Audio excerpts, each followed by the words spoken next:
looky here. It's the Pat and JT podcast. Pat and JT podcast. Thanks for listening to our podcast and downloading, subscribing, sharing with your friends, all that kind of fun stuff. We've been talking about this for quite a while, and I only called him Matt Schick once on the podcast. Yeah. But Matt Schick, and we'll be back. You were talking fast. You've been drinking. That's fine. That happens. Yeah. Matt Schick is in the studio with us to be on our podcast, and welcome. Oh, it's great to be here. Man, Thanks, I'm buddy. glad Good to have see you guys Good, again too. finally. It brings back memories. Oh Yeah, my it's been a while. I mean, every day I was in your studio with Yeah. Nicholas Allenbaugh. Yeah. Oh every my God. morning. The Schick and Nick show unceremoniously axed. Yeah. Like we were unceremoniously axed. Yeah, we got a lot in common. Yeah, we do. Who knew? We do. Who knew? But people still talk about the Schick and Nick show all the time. We get a lot of it. It's really remarkable, and it's something that I think about, if not every day, every week. Something bet. reminds me of the show, or something funny happens. I go, "Oh man, we could have filled an hour and a half just Easy. with that one thing." It was a loyal fan base, a cult following, but something that has stuck with people in a way and impacted people in a way that is still remarkable to me, even after being gone as long as we've been gone. 2012 is when we were done. It's been 7 You- years. You've 7 kept years, it alive, just kind of like drip, drip. I know, slowly. Just want to keep it alive. It's like Keep- rain on a rock. You're just wearing us That's down. it. Like I was on his show every week, and I would.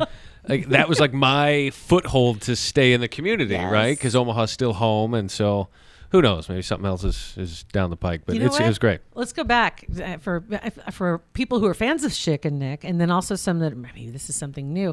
Did you guys know each other beforehand?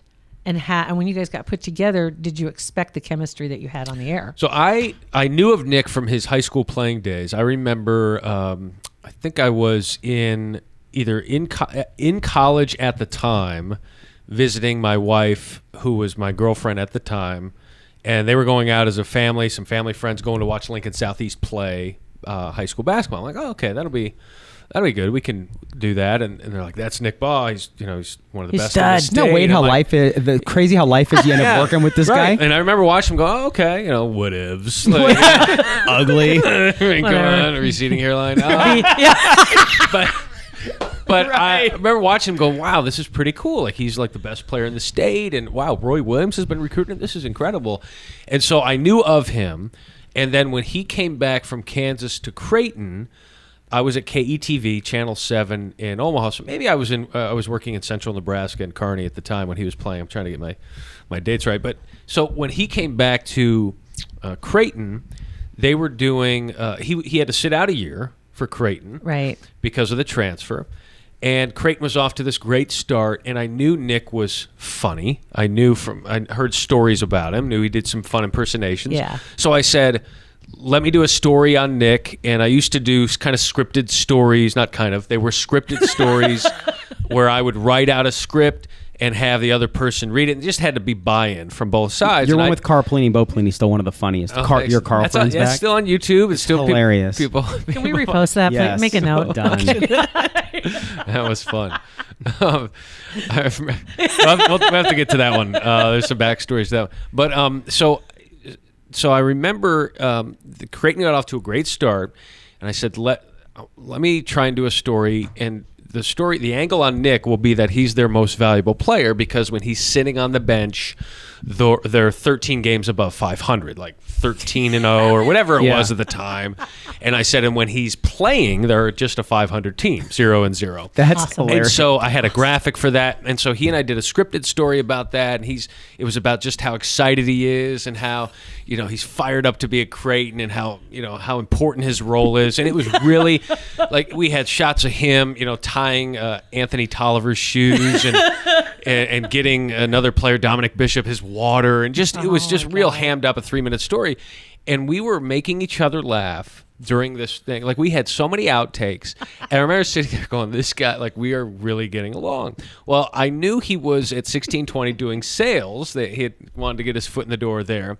And I was at KTV, and I had been approached a couple of times prior to do a morning show there. The problem is, being a weekend sports anchor, my off days are like Wednesday, Thursday. If I do a weekday show, I don't have any days off. I'll melt down and have, Be over. midlife crisis at the age of 30. Life's not good. And so at this point, I was about 5 years deep into KETV, And John Schutz, our sports director, wasn't leaving anytime soon, and I just needed something new. So I called Neil Nelkin at the time, and I said, Neil, if you're still wanting it, I'm considering radio. And he told me, well, I've got a guy in mind. And I think within 24 hours, he told me it was Nick Baugh. I'm like, yeah, Done I deal. knew it was going to happen. And then we had a show locked down within like 2 weeks. So it happened quickly. And then Nick and I met, and again, the first couple weeks were a little rough, but the chemistry was... It's unbelievable. Yeah, it's like you know when you have it, right? It's not something that takes a year, it's 18 months. It happened over the course of maybe 2 or 3 weeks, and then it was just a machine. It rolled along, and it was something that we never had to fake, and we never got into arguments really on the air. We just got along, and it made people feel warm and fuzzy. Yeah. It was just fun. It's crazy, too, to consider that he had no background.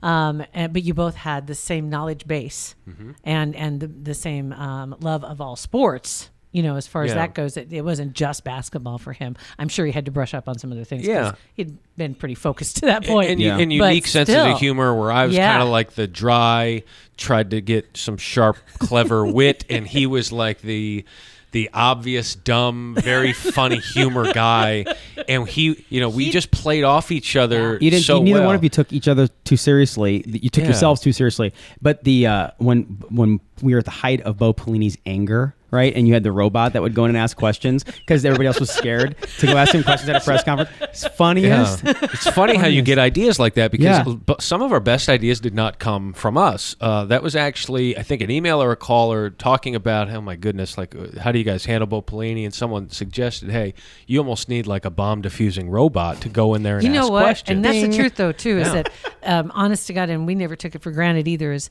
the funniest stuff that ever happened to us came from the listeners. Yeah. By far. I mean, they would see something that you didn't see, and it's like, I will be your vessel.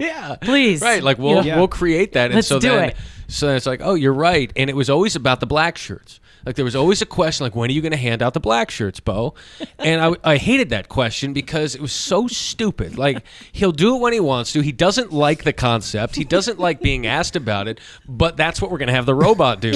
So I would go into the lab probably once every week or two. It's like, it's time to send in the bomb diffusing robot, and just all the things you could do. You guys know, with the creativity in radio, and it's the theater of the mind. Yes. And so I would just create the sound effects and find them online of just a robot going in, and then it's him asking like 12 questions that everyone would want to ask successively. So and the funny. last question is, when will you be handing out the black shirt? But it was always, when will you be handing out the black shirts? And at that moment, when there was machine gun fire, bombs, and everything, and Bo just obliterating, and you could hear, media people in the background and stuff. Like, it was fun, and it was just different, and it's great. And Bo Pelini gave us a lot of gifts. So as much as we criticized him, he gave us so much content. He honestly, I can't imagine he's had ever more fun with the media than here. I can't. Between the cat, you guys, I mean, come on. And we talked about the Carl friend thing. Just talk about that real quick and the story behind it. Just because that seriously, that was hilarious. Yeah, we just trying to come up with different stories about, originally when I first got to Omaha, I'd done a story or two that was fun up in Kearney and at KHDI, NTV and Kearney, the ABC affiliate. But then when you come to KETV, you have a few more resources. You actually have your own camera person or people that you can request. And so it allows you to do a little bit more. And within the first week or two of that fall camp, which would have been in 2005, I wanted to do a story about Zach Taylor, the quarterback. And I was looking at his stats where he was previously at Wake Forest, and he had one pass attempt for one completion in his brief career before he went to community college. So I said, well, wouldn't it be funny to do an interview with him talking about how great, and have him reflect on his great pass, which was like a 3-yard out to the sideline. Like, it was nothing. It was nondescript, whatever. So I remember approaching Zach about it, and he said, yeah, I'm in. So we met after practice, and it was just me, Zach. The SID even just let us go. Whatever you want to do. He trusted me at that point. So it was cameraman, me, Zach Taylor. And it was us talking in the stadium about his perfect pass and him just reflecting on it. remember I do. And then he reenacted it with a receiver at the time, France Hardy. And it was fun. And that story aired, I think, on a Wednesday or Thursday. That's Friday. Tom Chattel wrote a column about that story. And I'd only been in Omaha for like 3 weeks. Yeah. So Tom Chattel helped really establish me here and put me on the map. And so I've never forgotten that Tom did for me. So you start doing these different types of stories. Lane Kelly was a long snapper, and I took him to a grocery store in Lincoln with him fully dressed, and it was about how he shops, and he was hiking a loaf of bread between his legs into the shopping cart, cabbage, different things, and here's this a current Husker, walking into this local shopping Huge. mart. And we did that, and he and I formed kind of a pseudo friendship about that, but then so. It came to a point where what else can we do? And I would hit up Keith Mann a lot and go, Keith, he's the sports information director there at Nebraska at the time. I said, who do we got here? What can we do? And he said, who you should do is Carl Pelini. And I said, oh, really? He's like, yeah, he's got a really sharp sense of humor. I think he would really. I said, okay, so you talk about other people giving you ideas. So as soon as you have the idea, okay, we're working with Carl, what can we do?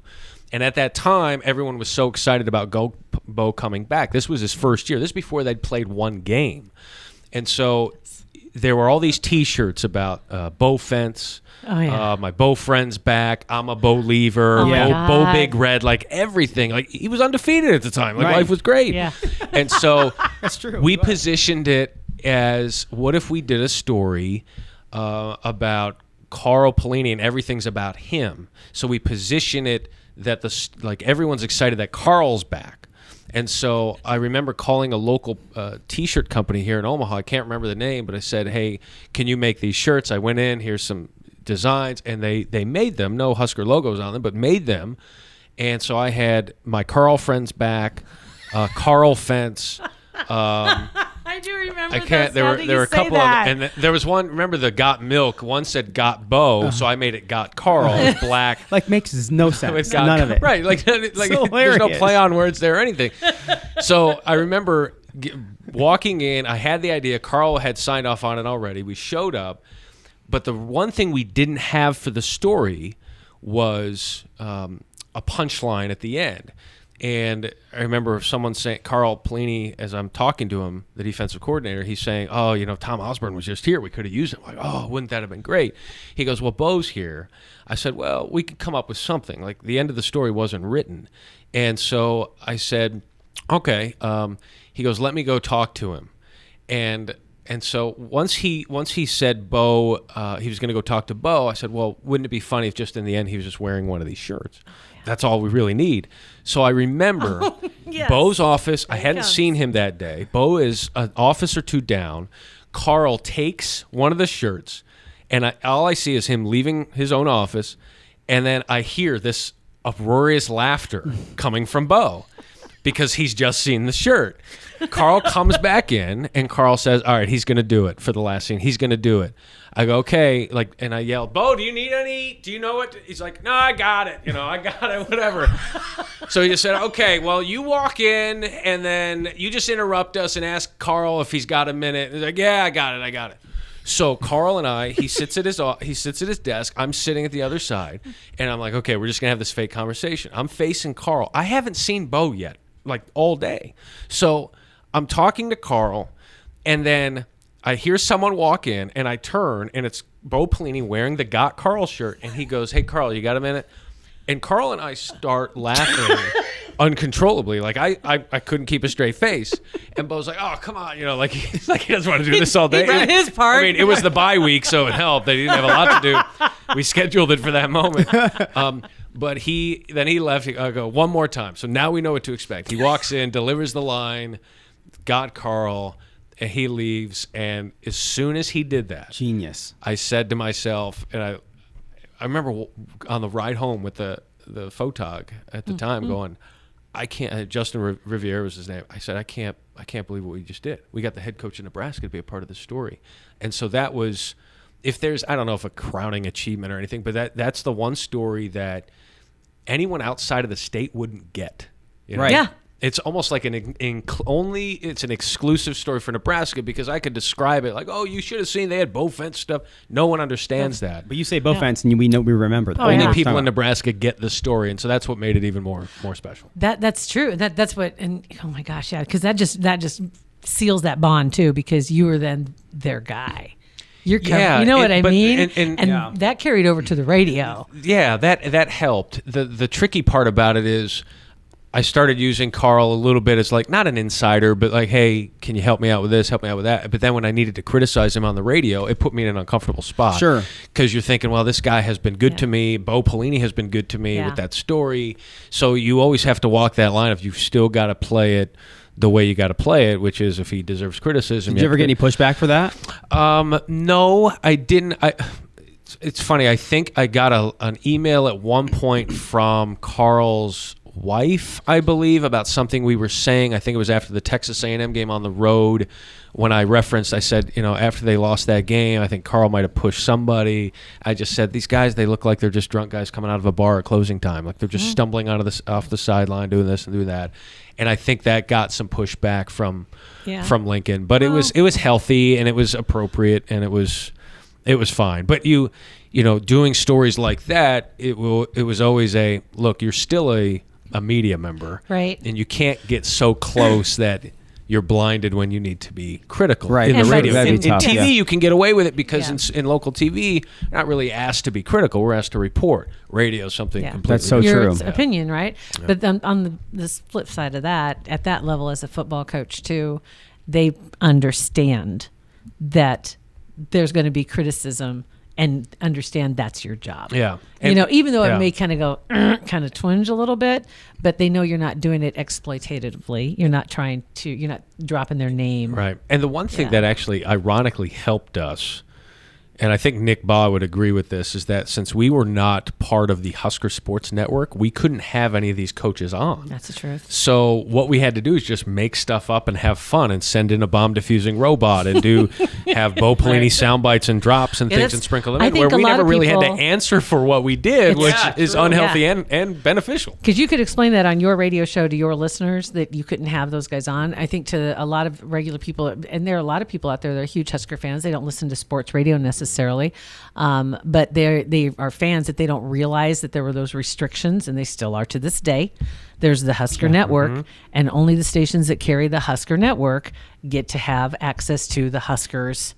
Period. I mean, there are head coaches around the country that would kill to get on the air on their local markets if they cared enough. Like Mel Tucker, and I'm sure he does at Colorado his KOA stuff or whatever he does, but. They're not as top of mind, where here every station wants you, so they narrow it down. It's just a different culture here in the media. The other markets don't have that. Oh, the other states, the other schools, they aren't just like everything's hyper focused on UNL.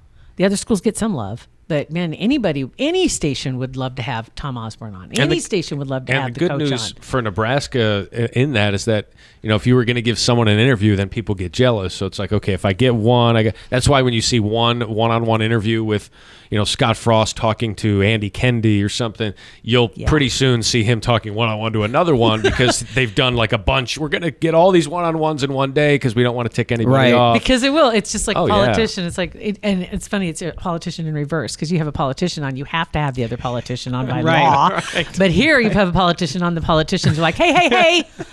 What about me? The media outlets are going, hey, we want you. I eat your Valentinos on media days too. Yeah, nobody's fighting for Don Bacon. Right. I mean, come on. Nobody's fighting for Don Bacon. Love you, Don. That should be the name of our podcast today. Nobody's fighting for Don Bacon. So at ESPN, because you've been at ESPN now for what? Years. 6 years? 7 years, yeah. So 7 years. Do you think that even though you had said, I don't know if you said this while we were talking or not, about you still would be here doing the show with Nick, the Schick and Nick show, do you look back and think, okay, if the show hadn't been cut, I wouldn't be where I am. I wouldn't be at ESPN. Correct. So I'm assuming there are no regrets in that. No regrets. No regrets. Things happen for a reason. I think God can orchestrate a lot of bad for good and does it daily. And I think he did that in that instance where, look, my wife Kelly and I have talked about it. Like, yes, if Schick and Nick had never gone away, we'd still be here. But would we have been able to afford kids number 3 and 4? Yeah. You know, like healthcare with Disney, you know, and all the just something like seems trivial, but then you go, well, it's changed our family, Right. and our dynamics in that regard. And I also know how I was feeling toward the end of that show, which was, I could do this forever, but if I do, will I have regrets about what could have been, or what had I not given TV a shot? And so when that option came, I'm just glad, you know, the option came because I reached out at the time because I knew our show was coming to an end. So it wasn't like I reached out and then the show dissolved. It was I needed a lifeline. You never would have looked had the show not ended. No, I was being asked to do the afternoon show with Michael Severe at the time, which would have been fine. But being in the same building, like, you want to do the show that you're asked to do, like that you were originally scheduled to do. I don't want to be with a different co-host. I love Michael, and it would have been fine, but it wasn't. You had your co-host. Yeah, I had my guy, and so. But there's, to getting back to your point, is the grass is always greener, right? So we would have done that show for another maybe 3, 4, 5 years, and eventually would I have said, how long am I going to be doing this goofy show? What the funny part is we've talked about it too, is that honestly we were comfortable, and we had no reason to think that anything was going to change, you know, because everything was going really well, and so we never would have left if this hadn't happened. But now look what we're doing. Right. Doing something completely different, but also kind of the same, but on our terms. Yeah. And, I think. And, you're right. You're right. You're kind of orchestrating things. You're kind of in control. I mean, I'd love to be at a point in my career where I can just dictate my own hours a little bit, and, you know, spend more time with my family. I mean, the hours and the schedule and everything that we had here in Omaha was perfect. You know, my wife's side of the family's in Lincoln, my side's in Denver. So then we move all the way to Charlotte, North Carolina. We have no family, yet it's, you know, we're 8 hours from Disney World. So, you know, there's a car ride, like there's some pros and cons. We're 3 hours from the beach, 2 hours from the mountains. Things are fine. But we were just back here 2 weeks ago for around July 4th. And you drive around here and you go, this is still home, and wouldn't it still be nice to live here? It's so nice here. And so it's, you know, it's good to have, just still have connections here and be able to come back here. And Charlotte, North Carolina, how many NASCAR races have you been to? I've been to 0. Oh my God. I have no interest. Like, oh my God. The NASCAR network, you know, the headquarters is down breaking there. her heart. You are in the nest. No, I have. Oh my God. Jumped out of the nest. I hit some branches on the way down. I'm not. I can't do the NASCAR thing. Oh my God. They don't pay me to know that stuff. Like, right now, I can only focus on things that help my job. I understand. Right? You have everything else to focus on. Don't ask me about hockey either. I don't. I'm not asked to do that. I'm not. You don't have to know, so you don't. Like, people ask me, like, what do you think about college football this year? And it's like February or March. I'm like, I'm not paid to know that yet. Like, get back to me when the preseason magazines come out and I've had a chance to read. You're right. Do you get free tickets to Disney World since you work for Disney? Kind of. Yeah, that's pretty sweet. That's like a $6,000 saver. Yeah, I mean, it's perk. Now there are some blackout dates. There are, you know, that's you can go in June if you'd like. June 14th. Have a good time. You can go to the dead of summer and watch your kids sweat at 9 p.m. It's 8,000 degrees. But we've been there in February and April, and there's some non-blackout dates that we've been to. And the beauty of going to Disney and and having some complimentary passes is that when you go, you don't have to stay there all day. Like, you can tell the people who have dropped thousands of dollars to be there for the week, and they've got screaming kids at 7 or 8 o'clock at night. That's because they've been there since 7 or 8 in the morning. Well, you get a 3-day pass. Bleed everything out of it, right? Yeah. You get a 3-day pass. We're getting our money's worth. Get on that Peter Pan ride. You're gonna ride. You're gonna ride them all. That's it. My diaper's messy. Shut up and get on the ride. Look at me and smile. Let me take a picture. Okay. Guess what? It's a small world. Get up. Okay, Dad. I'm just tired. Oh my God. I just want to go to bed. I remember the only time I've ever been to Disney World, short story, but as the first radio station I worked at, and I was the intern for the morning show, and they were going to be broadcasting live from Disney World. I was in Phoenix. They were going to be broadcasting live from Disney World, and they have a whole setup to promote this new park that was opening at Disney World. So all these morning shows were invited to come down. I was not invited. Oh. And so the GM got sick, and they asked me if I wanted his room. And I had Legit. 2.5 hours. We were at a remote at a putt-putt golf course, and we were standing out there, and I was working. Glenn Beck was who I worked for. That was my internship, right? And he was a top 40 DJ at that time, and he was hilarious. That's all I'm going to say. That's when I knew him. He was hilarious. Cocaine. Just saying. That was a long time ago. He was funny. Black and white TV. Stop. Anyway. I like Glenn. Oh my God. So anyway, he looks at me. He gets off the phone. He gets told that the GM's not going. He says, "Do you want to go to Disney World?" And I'm like, "Yeah." And he says, "We have to be at the airport at 10:30." And we were at the remote that morning. And so I zoom home, pack a few things, drop the dogs off at the vet, zoom back down to the airport, and I called Mom and Dad from Atlanta. And then I got to go to Disney World. And there's nothing like standing in front of the Fairy Princess Castle by yourself because you're alone at Disney World. Right. The Because happiest everybody place on else earth. was working. The engineer and everybody, they didn't need me. And you can't, at that time, you're not going to hold out your big camera and try and take Right. a selfie. Right. You didn't do selfies back There then. were no You selfies. had to ask someone. I did. Can you take a lonely picture of just me? I still have that picture. It's in my scrapbook somewhere. I have the lonely Photoshop the tears out. It was awful.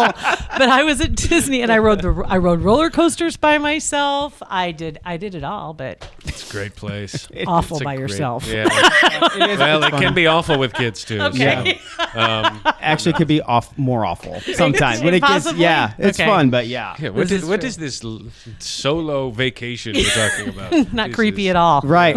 So relaxing. Just get hammered and lay down. Go to Epcot, do the beer tour, and Right. call it a day. Actually, That's right. I Call it might a day. have, possibly. But yes, that was the only time I've been to Disney World. So there we go. Oh my God, dude. Thank you so much for coming by. Yeah. We appreciate it. So what's your? I mean, on ESPN, do you have like a daily schedule? It's like what? You show up all the time. Where do we find Yeah, you? it's just different. It's sometimes I don't know until a few weeks out what I'm going to be doing. Sometimes I don't know what time my day will start until like a week out, especially in college football season with the 6-day windows and all that. Like just yesterday, I was asked, "Hey, might you want to be a part of this broadcast for the Florida-Miami game on August 24th, part of our StatCast?" And I don't know if I'm going to do it yet, but your day, you're looking ahead of that week going, "Oh, I was planning on doing this. Okay, I guess I'll work that day." It's less than a month out. So things can just be pretty fluid throughout. But this fall, I'll be doing College Game Day radio. I just like saying, I'm on College Game Day radio. and do that on It's like, Long pause. yeah, right. Radio. Really? What It's like the ID channel. Investigate. Right. Discovery. Right. Like, really? What do you do there? No, Game Day. And no, but it's radio all day, watching games and being with Trevor Maddich and Brad Edwards, my co-host for that. Might be calling some more games, doing College Football Live, anchoring that show, hopefully at least a half dozen times a month. So That's cool. And their podcast that they do for ESPN College Football, the Campus Conversation podcast. And then once football season's about to end and basketball season starts up. So my job has changed a lot over the last couple of years since we had the layoffs. I did a lot of studio in Charlotte, and now I'm doing a lot more travel. Does Wow. your wife Kelly ever want to choke you? Like during college football? You didn't have to add the qualifier. Choke you more often during college football? He knows what you mean. Just put the ellipsis and I'll fill in the blanks. College, Especially in the winter when I see like a post on Facebook that like one or two of the kids are sick. I thought, oh gosh. I block her. Block her during football season. Let other family members fill me in. I go through her mom to see how's it going. How are the kids? What's going on home? Football's long. Football's a long season. Yeah. And the weeks fly by. The days crawl because you're just like I will fly out Friday afternoon or Friday night to Bristol, Connecticut, be there all day, and come back Sunday, usually in the morning. So I'm gone Friday nights when the kids are home. I'm gone Yeah. Saturdays It's when tough, the kids are yeah. home. And you can sit and complain about it, but when you get into sports are played on the weekend. So What you can do, yeah. what else are you going to do? But football season can be long, but it also goes by pretty quickly. So she's a saint. She's great. She's we all have our moments, but she's awesome. Like she's great with the kids. Like She seems she's got awesome. 4 kids, ages 3 to 8. Our youngest will turn 4 in And she's not an August. alcoholic yet, which is huge. Well, He's not confirming that. Have you? Do you follow her on Facebook? My wife went to school with her. I know that. Yeah. Saw that Yeah. when you were getting married and dating, and she's like, I know her. We went to school together. Isn't that So I remember crazy? texting you, going, hey, right, congratulations. yeah. And Yeah. it's a small Very world, small my world. Very friend. much so. Yeah. Oh my Um, gosh. But yeah. Well, family's before good. you Yeah. go, we got to mention one thing because where you're Yes. going right now is you're going to go to Cougar Vision. I got to get out of here because I have an appointment. I have a checkup at Cougar Vision. It has been so now 2.5 weeks, About 2.5 weeks. since I had my eyes done. Had the procedure. Instantly amazing. It's amazing. I noticed that when you were back in town, you were talking about that some of the pictures at the beginning of your trip, you had your glasses on. Then when you went to Memorial Stadium with the family, no glasses. Yeah. We took a family photo in Colorado. We visited Colorado and then Nebraska. And I remember in a couple of photos, I had my glasses off because I knew I wasn't going to have them anymore. And so I'd like to get some kind of after pictures before the trip because these pictures will seem outdated. Well, that. exactly right. Only Well, TBI. because football season's coming up, he's going to disappear. Yeah, that's And true. That's right. Get some family pictures. Get everybody in. Exactly. Take off the glasses. And so the one thing, my glasses, obviously when you wear glasses, you can't see your full eye. Yeah. And so when people are looking at you, so now without my glasses, sometimes my kids will go, Dad, you look tired. And I'll go, you know why? Because I've been covering it up with glasses. I've been tired since you were born. This is your issue. But it's been the moment I got it done, I was nervous. My wife, she's great. We make fun of each other all the time. She was there for moral support, right? She was supposed to also have it done, but she learned she wasn't a candidate because of her odd-shaped cornea or something I've been telling her about forever. Right. And now you just got confirmation. I married you in spite of your cornea. Right. You are the saint. So I'm sitting there in this chair, and she's clicking away. Look at these pictures. Oh, my goodness. I'm not even going to put these online, but look, I'm I think you I'm should. nervous. Nervous wreck. I'm nervous, and you she's take- clicking away, with my shower cap on Oh, because my you had to keep the hair on. Yes. My long flowing hair, you have to keep out of your eyes. And, Did you have any sedation at all? They gave me I had half a 5 Valium. milligrams of whatever it was Yeah. of Valium. I took that pill, and that really just helped more for the after. Okay. Just where you're kind of taking a nap for a few hours. Yeah. You check out, but yeah. It was, I tell everybody that the thing is after you get it done, you realize how much worry you just wasted. yeah. It has. I still reach for my glasses, on my face. Oh gosh, oh look, I can see. I don't have to wear my prescription sunglasses anymore. You forget. It's been 25 years since I've had normal eyesight. Exactly. And I step out of it. I'm 2015 bordering on 2010. They're like, whoa. I'm like, Yeah. hey, you guys did a good job. Yeah, So it's it pretty Do you was, look at Awesome. your kids and go, hey, whoa, where'd they go? Who are you? wait a second. I didn't know you look more like your mom. This is odd. When you were fuzzy, you kind of, well, never mind. I always You know tell what? my kids, so do you like Dad? And they're like, I'm getting used to it. I'm getting used to it. It They've probably only is known me something. with Right. That's weird. this You tired dad? thing on my face, and now I'm tired, Dad. Tired dad. You can That's see your right. whole Let me go to eyeball. bed. Don't wake me up. Oh my God. So yeah, cougarvision.com. That's where you go. Yeah. Consult button right there.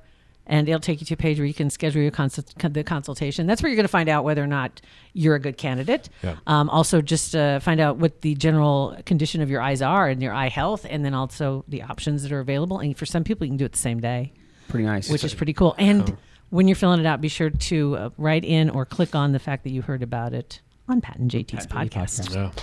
Matt Schick, you're the man. Thanks for coming in. Appreciate it, guys. Miss you guys. Miss you more, buddy. Miss you. Miss you. Oh, Real quick, Nebraska national champs this year? Yes or no? What sport are we talking? Football. Volleyball. yeah, Maybe. maybe. Because the answer is yes. Yeah. If you give me everything. I mean, bowling's awesome. Bowling's is doing well. awesome. Look, they will. They'll beat. I think they'll beat Colorado September 7th. My alma mater. They'll go in there and win. Okay. Be undefeated going into Ohio State. Might slip up there. I think it's a 9-3 year. Okay. Very good. All right. All right. We Thanks, like buddy. that. Thank you. Thanks, Matt. Pat and JT Podcast. A Parkville Media Production.